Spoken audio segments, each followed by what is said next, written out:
अब म्यूट कीजिए अपने आप को। ठीक है। बीए द्वितीय वर्ष, चतुर्थ सत्र, हिंदी ऐच्छिक, प्रश्न पत्र क्रमांक 8 अर्थात प्रयोजन मूलक हिंदी, भाग 2 में आपका फिर से स्वागत है। अब तक हमने संविधान में प्रयुक्त होने वाली भाषा यानी संविधान के अंतर्गत भाग 17 के अंतर्गत अनुच्छेद 110, 120, 210, अनुच्छेद 343, खंड 1 इसकी बात हम कर रहे थे, जिसके अनुसार ये बताया गया है कि संघ की राजभाषा हिंदी और लिपि देवनागरी होगी। संघ के राजकीय प्रयोजनों के लिए प्रयुक्त होने वाले अंकों का रूप भारतीय अंकों का अंतर्राष्ट्रीय रूप होगा। खंड 2 में यह कहा गया है कि खंड 1 के किसी एक बात के होते हुए भी संविधान के प्रारंभ से 15 वर्ष की कालावधि के लिए संघ के उन सब राजकीय प्रयोजनों के लिए अंग्रेजी भाषा प्रयुक्त की जाती रहेगी जिनके लिए ऐसे प्रारंभ के ठीक पहले प्रयोग की जाती थी। लेकिन यहाँ एक प्रावधान और रखा गया है, परंतु राष्ट्रपति उक्त कालावधि में मतलब 15 वर्ष की कालावधि में आदेश द्वारा संघ के राजकीय प्रयोजनों में से किसी के लिए अंग्रेजी भाषा के साथ साथ हिंदी भाषा का तथा भारतीय अंकों के अंतर्राष्ट्रीय रूप के साथ साथ देवनागरी रूप का प्रयोग प्राधिकृत कर सकेगा। इसका अर्थ यह होता है कि संविधान लागू होने से 15 वर्ष की कालावधि के अंदर अगर अंग्रेजी का स्थान हिंदी या कोई अन्य भाषा ग्रहण कर लेती है तो राष्ट्रपति उसको अभिस्वीकृत कर सकते हैं। इतना ही नहीं, जो अंकों का भारतीय अंकों का अंतर्राष्ट्रीय रूप है उनकी जगह देवनागरी अंकों का भी प्रयोग राष्ट्रपति के आदेश से किया जा सकता है। लेकिन ये दोनों बातें हो नहीं पाई। अब चलते हैं खंड 3 की ओर। मतलब संविधान के अनुच्छेद 343 के खंड 3 के अंतर्गत कहा गया है कि इस अनुच्छेद में किसी बात के होते हुए भी संसद उक्त 15 साल की कालावधि के पश्चात विधि द्वारा मतलब कायदे के द्वारा क अंग्रेजी भाषा का अथवा ख अंकों के देवनागरी रूप का ऐसे प्रयोजनों के लिए प्रयोग उपबंधित कर सकेगी जैसे कि इस विधि में उल्लेखित हो। मतलब 15 वर्ष की कालावधि समाप्त होने के उपरांत कायदे के द्वारा विधि के द्वारा संविधान में बैठे हुए या संसद में बैठे हुए लोग ये तय कर सकेंगे कि कायदे के द्वारा अंग्रेजी भाषा को आगे ले जाना है या यही रोक देना है, ये उन पर अवलंबित होगा। और एक बात यह भी कही कि अंकों के देवनागरी रूप का यानी जो अंक हमारे देवनागरी में लिखे जाते हैं, जो कल मैंने आपको पहली बार बताए थे और दूसरी बार उसका अंतर्राष्ट्रीय रूप बताया था, उसके प्रयोग के लिए उपबंधित कर सकेगी जैसा कि विधि द्वारा मतलब कायदे के द्वारा उल्लेखित किया गया हो। तो देखिए कि अनुच्छेद 343 के अंतर्गत तीनों खंडों में ये बात कही गई है कि 15 वर्षों के लिए अंग्रेजी सह राजभाषा के रूप में रहेगी और देवनागरी लिपि के अंकों का अंतर्राष्ट्रीय रूप चलता रहेगा। लेकिन राष्ट्रपति इस पर कार्रवाई कर सकते हैं और देवनागरी लिपि के अंकों का भी ग्रहण कर सकते हैं, लेकिन उसके लिए राष्ट्रपति ने आगे आना चाहिए। और एक ये भी बात कही थी कि 15 वर्षों की कालावधि समाप्त होने के बाद इस पर पुनर्विचार करने के लिए एक समिति का गठन किया जाएगा, विधि के द्वारा सम्मत ऐसे किया जाएगा और उसमें अंग्रेजी भाषा आगे चलनी है या नहीं, यही समाप्त कर देनी है राजभाषा के रूप में, अथवा अंकों का जो देवनागरी रूप है उनको चलाना चाहिए, इस पर वो विचार करेंगे। अब देखिए अगला जो 344वां अनुच्छेद है वह किस लिए है? राजभाषा के लिए संसद का आयोग और समिति, मतलब 15 वर्ष बाद, मतलब संविधान के लागू होने से 15 वर्ष के बाद अगर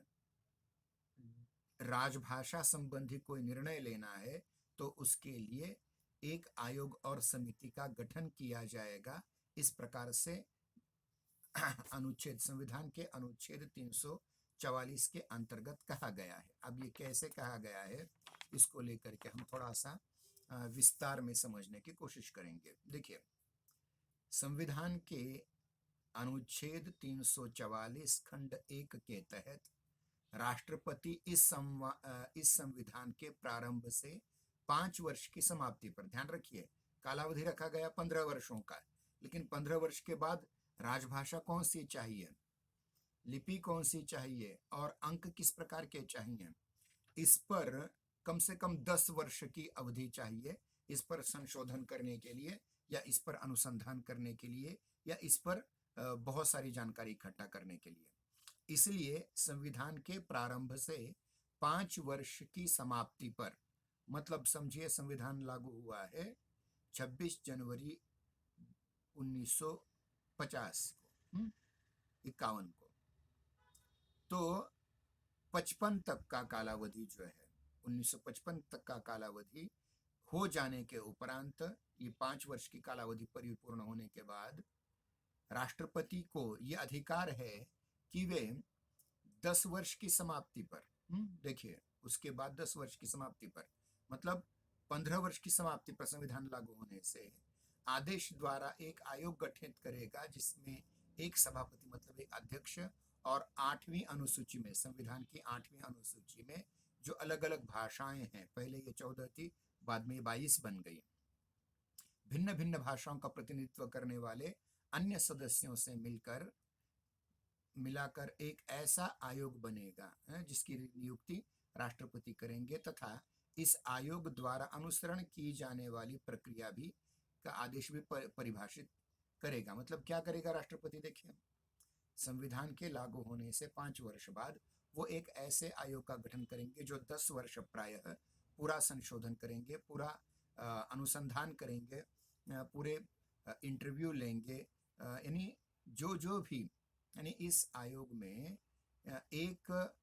सभापति होगा, मतलब एक अध्यक्ष होगा, और संविधान की 8वीं अनुसूची में जो अलग अलग भाषाएं सम्मिलित की गई हैं उनके विद्वान होंगे और वे ये तय करेंगे कि अंग्रेजी को राजभाषा रखना है अथवा नहीं, या हिंदी को राजभाषा रखना है अथवा नहीं, या किसी अन्य भारतीय भाषा को राजभाषा रखना है अथवा नहीं। अब क्या होगा, राष्ट्रपति को क्या करना चाहिए? इसमें राष्ट्रपति के अलग अलग कर्तव्य बताए गए हैं। देखिए, राष्ट्रपति को क्या करेंगे ये लोग, मतलब पहली बात बताएंगे कि संघ के राजकीय प्रयोजनों के लिए हिंदी के उत्तरोत्तर अधिक प्रयोग के लिए, मतलब ये आयोग ये सिफारिश करेगा राष्ट्रपति को कि संघ के जितने भी राजकाज के कार्य हैं, राजकीय प्रयोजन हैं, उनके लिए हिंदी भाषा के उत्तरोत्तर अधिक प्रयोग के लिए सिफारिश करेंगे। फिर दूसरी बात है, संघ के राजकीय प्रयोजनों में से सब अथवा किसी के लिए अंग्रेजी भाषा के प्रयोग पर निर्बंध डालेंगे, निर्बंध डालने की सिफारिश करेंगे। क्या करेंगे? देखिए कि संविधान के लागू होने से 15 वर्ष तक हमने अंग्रेजी भाषा को सहराज भाषा के रूप में स्वीकारा, लेकिन कुछ ऐसे भी काम, ऐसे भी राजकीय प्रयोजन हो सकते हैं जिनमें अंग्रेजी की अब कोई जरूरत नहीं है। तो ऐसे प्रयोजनों के लिए क्या करना होगा?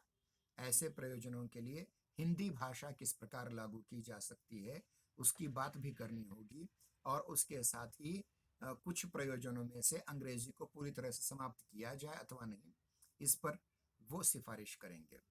फिर उसके बाद ये कहा गया है कि अनुच्छेद 348 जो आगे आने वाला है, अनुच्छेद 348 में वर्णित प्रयोजनों में से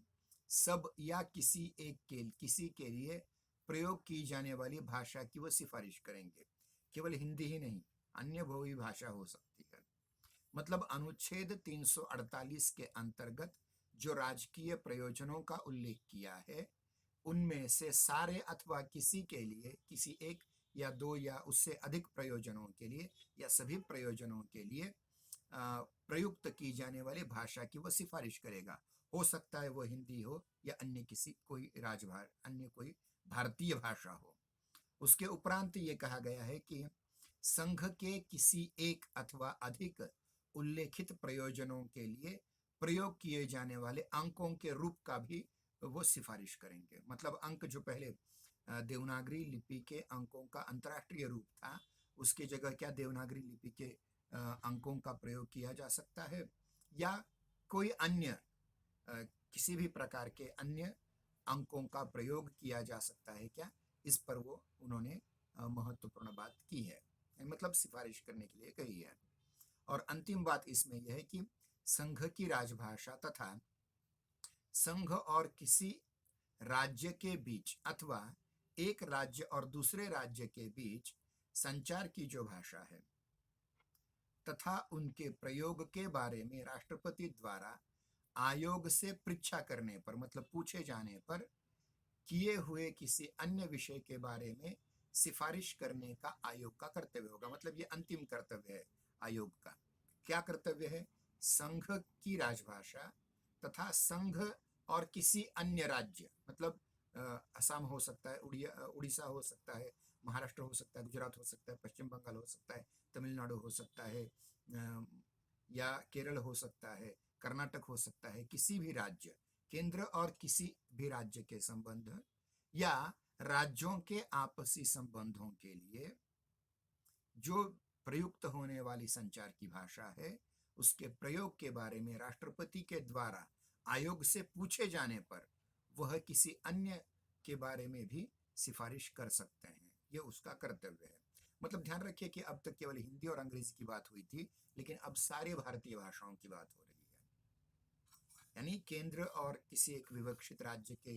बीच में जो संचार होगा उसकी भाषा तय करनी है, राज्य राज्य के बीच की भाषा तय करनी है। तो इस प्रकार से राष्ट्रपति के पूछे जाने पर, राष्ट्रपति की परीक्षा किए जाने पर ये आयोग का कर्तव्य है कि वो इस प्रकार की सिफारिशें करें और इन कर्तव्यों का समुचित पालन करें। तो ये देखिए कि अनुच्छेद 344 में के पहले खंड में ये कहा गया है कि इसमें राष्ट्रपति एक आयोग का गठन करेंगे, और दूसरे खंड में ये कहा गया है कि आयोग राष्ट्रपति को ये सिफारिशें करेंगे। अब चलते हैं तीसरे खंड की ओर। तीसरे खंड में कहा गया है कि खंड 2 के अधीन अपनी सिफारिशों को करने में आयोग भारत की औद्योगिक, सांस्कृतिक और वैज्ञानिक उन्नति का तथा लोक सेवाओं के बारे में अहिंदी, मतलब जहां हिंदी नहीं बोली जाती, ऐसे भाषा भाषी क्षेत्र के लोगों के न्यायपूर्ण दावों और हितों का ध्यान रखेगा। मतलब खंड 3 में यह कहा गया है कि सिफारिशें करते समय आयोग ने क्या ध्यान रखना चाहिए। वहां कुछ बातें उन्होंने रखी है। पहली बात उन्होंने ये रखी है कि औद्योगिक उन्नति का ख्याल रहे, सांस्कृतिक उन्नति का ख्याल रहे, वैज्ञानिक उन्नति का ख्याल रहे, और लोक सेवा, जिसको हम पब्लिक सर्विस कहते हैं, जिसको हम यूपीएससी, एमपीएससी कहते हैं, यूपीपीएससी कहते हैं, उसमें जो अधिकारी आएंगे अगर वे अहिंदी भाषी हैं, हिंदी भाषा नहीं जानते, समझे कोई तमिलनाडु का तमिल जानने वाला व्यक्ति है जो हिंदी नहीं जानता, कोई महाराष्ट्र का व्यक्ति है जो मराठी जानता है मगर हिंदी नहीं जानता, ऐसे लोगों के न्यायपूर्ण दावों और हितों को ध्यान रखेगा। मतलब ध्यान रखिए, अगर हमें हिंदी को राजभाषा के रूप में स्वीकारना है तो किसी के अधिकारों का हनन करके नहीं, किसी पर अन्याय करके नहीं, बल्कि सभी के द्वारा स्वयं स्वीकृत ऐसी राजभाषा का हमें निर्माण करना है। इस प्रकार से इस आयोग को आदेश दिए गए हैं। अब देखिए चौथे खंड में यह कहा गया है कि आयोग किस प्रकार का होगा। देखिए इस आयोग के उपरांत 30 सदस्यों की समिति गठित की जाएगी। आयोग के बाद देखिए आयोग जो सिफारिशें करेगा उन सिफारिशों को ध्यान में रख करके 30 संसद सदस्यों की समिति बना दी जाएगी, जिसमें से 20 लोकसभा के सदस्य होंगे और 10 राज्यसभा के सदस्य होंगे। यानी राज्यसभा के द्वारा 10 लोग चुने जाएंगे और लोकसभा के द्वारा 20 लोग चुने जाएंगे, सांसद चुने जाएंगे, जिनके द्वारा इस समिति का गठन किया जाएगा। और ये कौन होंगे? क्रमशः लोकसभा के सदस्यों और राज्यसभा के सदस्यों द्वारा अनुपाती प्रतिनिधित्व पद्धतियों के अनुसार एकल संक्रमणीय मत द्वारा निर्वाचित हो जाए। मतलब इनका निर्वाचन होगा, इनकी नियुक्ति नहीं की जाएगी, अपितु निर्वाचन होगा, चुनाव होगा। और वो चुनाव कैसे होगा? देखिए, 20 लोग, 20 संसद सदस्य आपको लोकसभा से चुनने हैं और 10 राज्यसभा से चुनने हैं। और ये करते समय सभी सदस्यों द्वारा मत एकल संक्रमणीय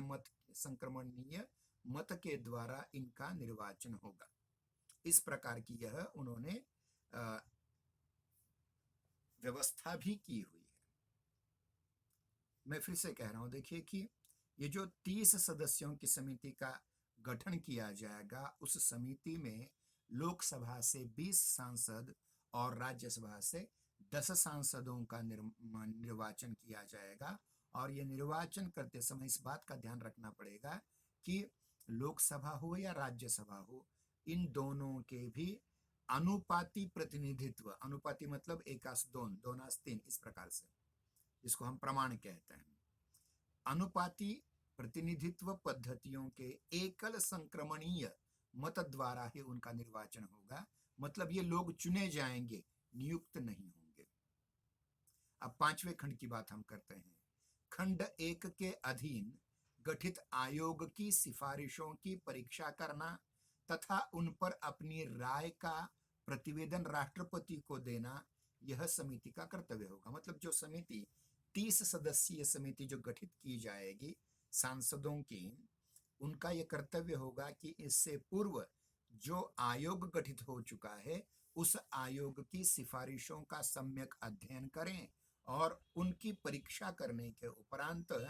उन पर अपनी राय, अपना मत प्रतिवेदन द्वारा राष्ट्रपति को सादर करें, प्रस्तुत करें। फिर से मैं कह रहा हूं, देखिए कि खंड 1 के अधीन जिस आयोग का गठन किया जाएगा, उस आयोग ने जो सिफारिशें दी हैं उनकी परीक्षा करना और उन पर अपना मत, अपनी राय सुनिश्चित करके राष्ट्रपति को भेज देना, यह इस समिति का कर्तव्य है, काम है। अब देखिए, अनुच्छेद, संविधान के अनुच्छेद 344 के खंड 6 के अंतर्गत क्या कहा है?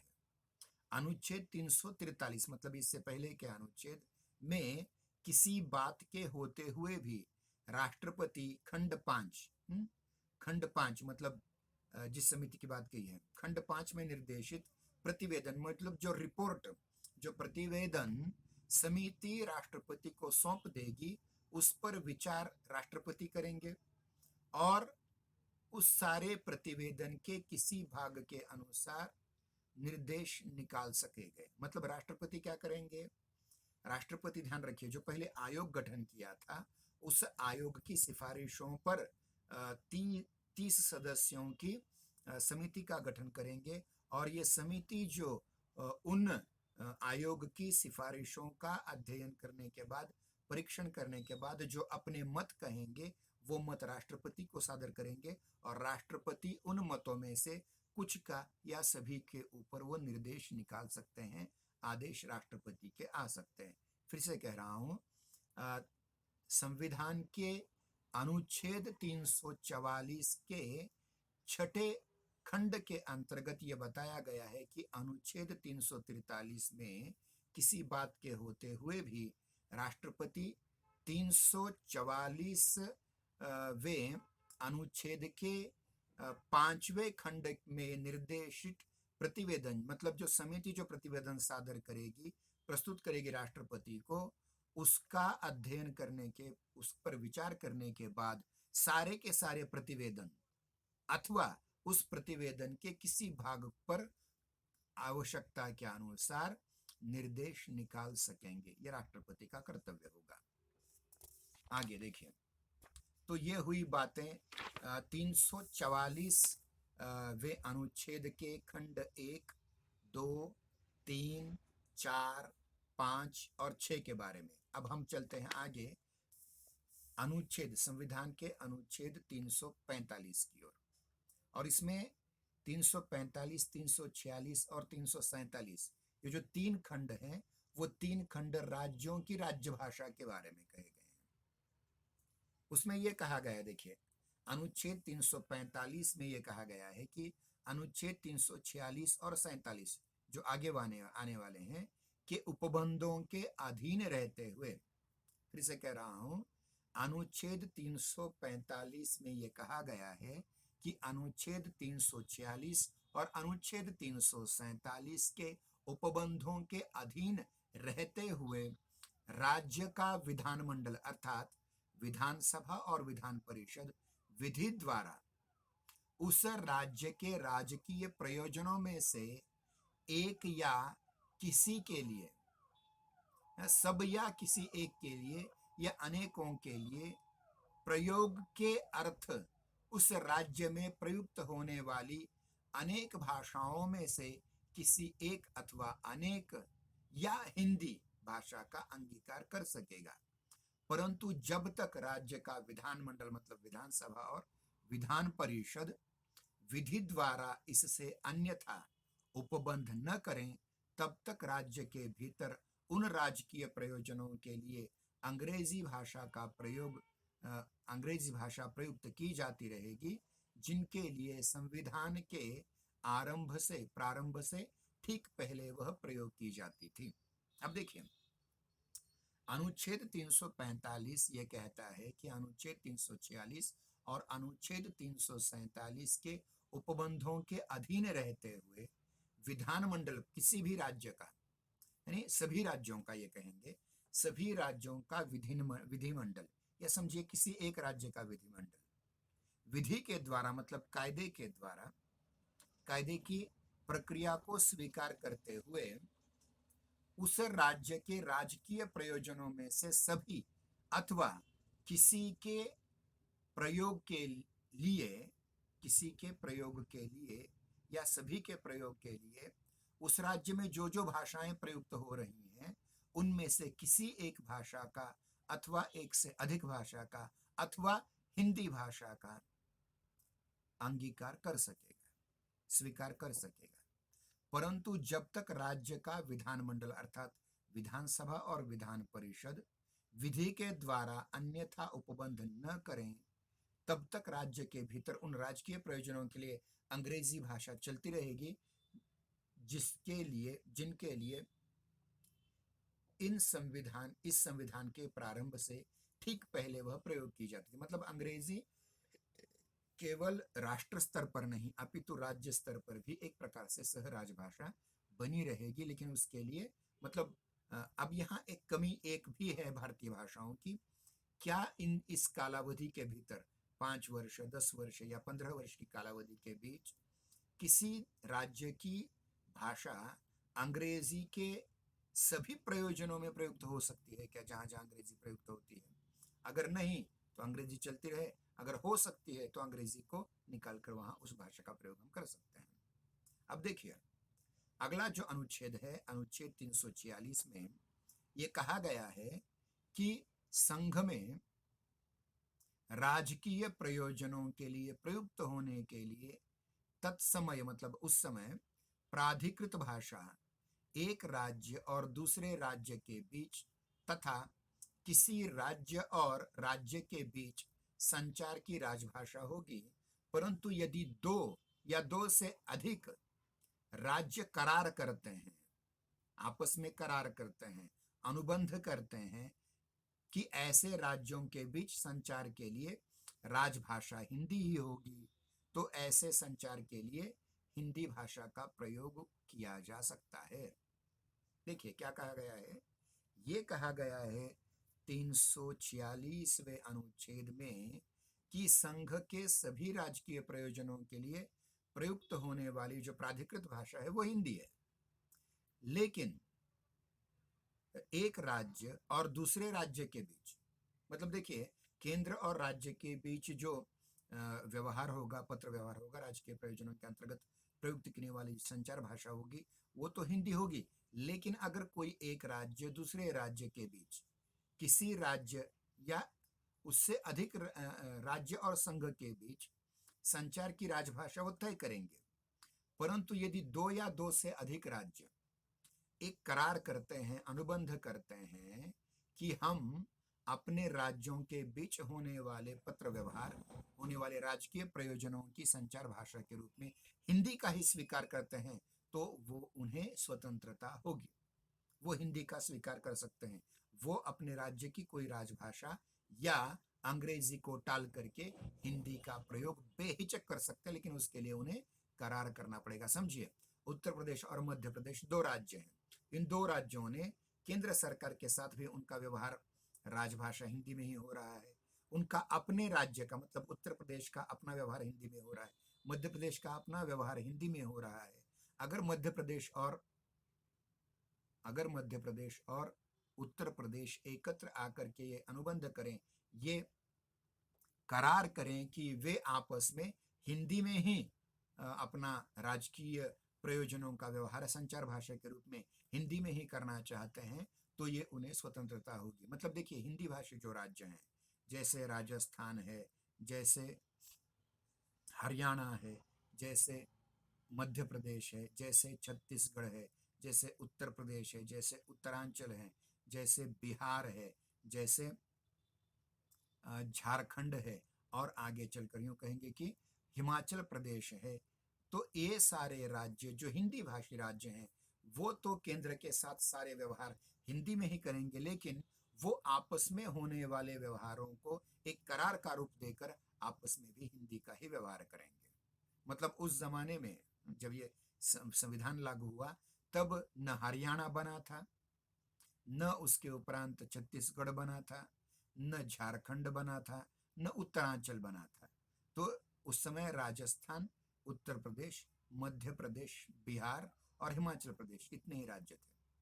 अब उनमें से छोटे छोटे राज्य बन गए। इस समय मैं उदाहरण के रूप में आप समझाने की कोशिश कर रहा हूं कि अगर दो या दो से अधिक राज्य आपस में अनुबंध करके अपने व्यवहार की भाषा, अपने राजकीय प्रयोजनों की भाषा, अपने संचार की भाषा के रूप में हिंदी का ही स्वीकार करते हैं, तो उनके लिए स्वतंत्रता होगी। इस प्रकार से यह प्रावधान किया गया है। अब देखिए, अनुच्छेद 347 में ये कहा गया है कि यदि किसी राज्य का पर्याप्त जन समुदाय, पर्याप्त मतलब बहुत बड़ी जनसंख्या वाला समुदाय, यह चाहता है कि उसकी अपनी भाषा को मान्यता दी जाए, जैसे महाराष्ट्र में मराठी, जैसे कर्नाटक में कन्नड़ बोलने वाले लोगों की संख्या पर्याप्त है, वो अगर कहें कि हमें न अंग्रेजी चाहिए न हिंदी चाहिए, हम अपनी कन्नड़ भाषा में, हम अपनी मराठी भाषा में, हम अपनी तमिल भाषा में, हम अपनी मलयालम भाषा में, हम अपनी बंगाली भाषा में, हम अपनी गुजराती भाषा में अपने राज्य के समस्त राजकीय प्रयोजनों या किन्हीं राजकीय प्रयोजनों के लिए, शासकीय प्रयोजनों के लिए प्रयोग हमारी भाषा कर सकती हो, तो राष्ट्रपति इस उद्देश्य का निर्देश दे सकते हैं। मतलब इस प्रकार का उद्देश्य, ध्यान रखिए क्या करना है। मतलब देखिए कि अनुच्छेद 346 में यह कहा गया कि जो हिंदी भाषी प्रदेश हैं वो आपस में करार करें, लेकिन जो अहिंदी भाषी प्रदेश हैं, जैसे गुजरात है, जैसे पश्चिम बंगाल है, जैसे महाराष्ट्र है, जैसे कर्नाटक है, आंध्र प्रदेश है, आज तेलंगाना उसका नया भाग हो चुका है, पौंडीचेरी है, तमिलनाडु है, या फिर केरल है, ऐसे ऐसे राज्यों के अधिकांश लोग ये कहें कि हमें हमारी भाषा जो है, हमारी जो लोकल लैंग्वेज है, जो हमारी प्रादेशिक भाषा है, उस प्रादेशिक भाषा में हम अपने सारे राजकीय प्रयोजनों की आपूर्ति कर सकते हैं, हमें अंग्रेजी की ज़रूरत नहीं है, हमें हिंदी की ज़रूरत नहीं है। तो ऐसी बात हो जाने पर राष्ट्रपति आदेश के द्वारा उन्हें इस प्रकार की सुविधा प्रदान कर सकते हैं। तो देखिए, आज तक हमने क्या देखा? पहले देखा 120वां अनुच्छेद, उसके उपरांत 210वां अनुच्छेद, उसके उपरांत 343वां, 344वां और 345वां अनुच्छेद। आज हमारा समय समाप्त हो रहा है। कल हम अनुच्छेद 348, 349, 350 और 351 इनका विशेष अध्ययन करेंगे। उसके उपरांत राजभाषा संबंधी संवैधानिक अन्य प्रावधान जो हैं, जैसे कि आदेश, अधिनियम, नियम, संकल्प जो कि संस्थाव हो प्रास हुए संसद के द्वारा, मतलब इन अनुच्छेदों के अतिरिक्त, इन 11 अनुच्छेदों के अतिरिक्त जो कुछ हुआ उस पर भी हम कल चर्चा करेंगे। कल मतलब अगले सोमवार को चर्चा हम करेंगे। ठीक है, धन्यवाद। जय हिंदी, जय नागरिक।